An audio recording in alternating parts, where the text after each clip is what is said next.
Welcome back, everyone. And Cappy couldn't be with us today, so today I'll be your chef.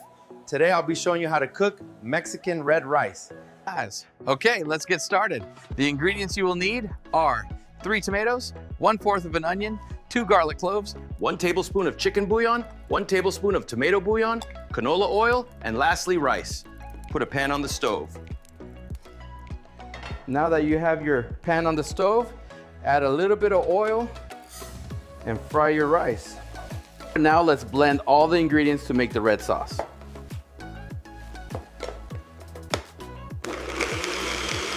Now that our rice is toasted, it's time to add our sauce.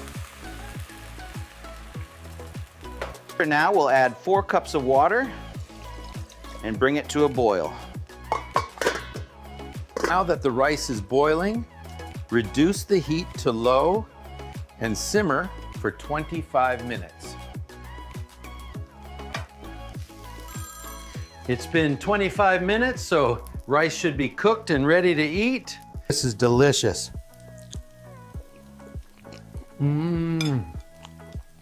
Thanks for watching, Bigfoot out.